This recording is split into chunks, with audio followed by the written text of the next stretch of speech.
Thank you for watching this short video about negligence. My name is Karen Clark, and I'm intending to record a few short films like this about key aspects of the law on the module ethics, governance and law, and I hope you will find them useful. If you've got any queries about them, please drop me a line at that email address.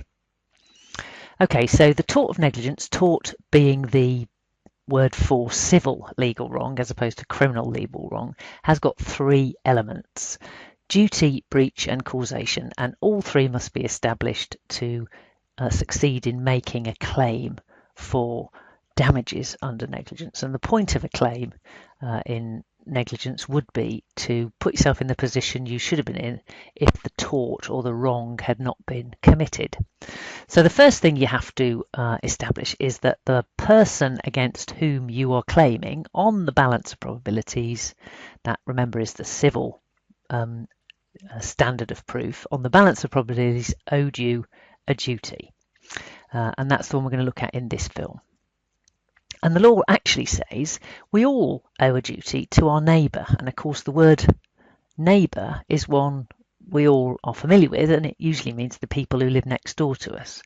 But in law it has a slightly wider meaning than that. So we need to look at what the nature of duty is and who the law means by who is our neighbour. It actually is about who, if you sat down and thought about it, you could foresee would be affected by your actions. So if you sat down and thought about what you were doing, and you thought about it for a little while and you thought these people would be affected by that or could be affected by that, that person in law is your neighbour. Okay, perhaps it's best explained by a short example based on the case law. Okay, so again, case law, interesting. This is one of three main sources of law that we looked at, and lots of the law that we're going to talk about here, we might not give you the case names. If you're interested, that's of course going to be good for your marks, but you don't have to remember the case names. Lots of this is built up case by case by the court, so it's judicial precedent, and it's that main source of law. So imagine you have a motorcyclist. Okay. To whom does a motorcyclist owe a duty? Turn your mind to this. If you sat about thinking about anyone using a motorbike on the road, who might be affected by their actions? Give you a minute to think about that. Clearly, other car drivers might, other road users. What about pedestrians? Anyone else who might be affected? So the law says the motorcyclist owes a duty to anyone who might be affected by his actions. And this particular motorcyclist I have in mind was driving rather recklessly down the road and was in collision with a car. It was a bad collision, and very sadly the motorcyclist died, leaving a rather bloody pool upon the road. Now clearly the motorcyclist owed a duty to the car driver, and the car driver could sue the motorcyclist's estate because he owed that duty. But to who else in that scenario did he owe a duty? Because actually, immediately after the collision, a lady got off a bus, saw the blood on the road, and went into nervous shock and sadly lost the baby she was carrying at the time. Was she someone that the motorcyclist could have in mind? Well, actually, the law said no. There are limits to this foreseeability. She wasn't even there when the crash happened. We're going to say harm to her was not foreseeable. In fact, the law asks that you have a third question. Is it fair, just and reasonable in all the circumstances to say that a duty has arisen? So when you're thinking about the first element of negligence, you have to say to yourself, is the person close enough? Do they have proximity, that word? Was the harm to them foreseeable? And all else being equal, is it fair, just and reasonable to impose that duty? Are there any other reasons why you might choose not to impose that duty? And we're going to look at a couple of examples that hopefully will explain that a little bit further. Okay, so if X is the person who you're considering, do they owe the duty to Y in all of these scenarios? So X brews beer in Scotland, and at the other end of the country, Y drinks the beer in Hatfield. when X is brewing that beer, should they have Y in mind?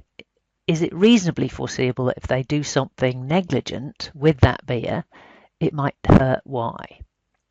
And absolutely, yes, it is. And actually, although we'd always accepted in law that you were responsible if you had a contractual relationship with someone, a case about brewing ginger beer, in fact, and drinking it somewhere else without a contractual relationship, the law said yes, there is a duty there. It is foreseeable that when you're making this thing, you owe a duty to the end user of the product. So that's a useful area where there's been plenty of negligence claims over the years. What about if you put an unusual load of rubbish outside your flat on the pavement and someone who is blind is walking past the flat? Is it foreseeable that your actions might affect them? Well, again, yes, it is, because it's an unusual load of rubbish.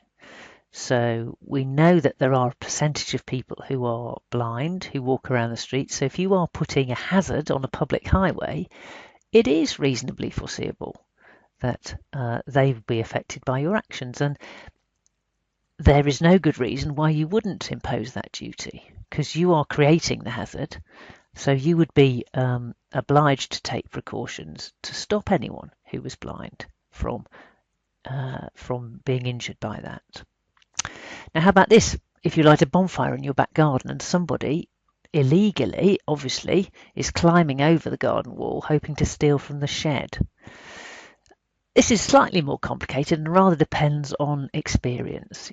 You would, in the normal course of events, have no reason to suspect someone would be climbing over the garden shed and be hurt by a bonfire, but lighting a bonfire is a dangerous business. And if you know that people have been climbing into your garden lots, then it is foreseeable that they might be injured by your action, so you might owe them a duty. Remember, at this point, we're not thinking about whether they'd be able to recover. We're just thinking about, do you owe them a duty? So maybe you would. And what about a police officer policing a football match?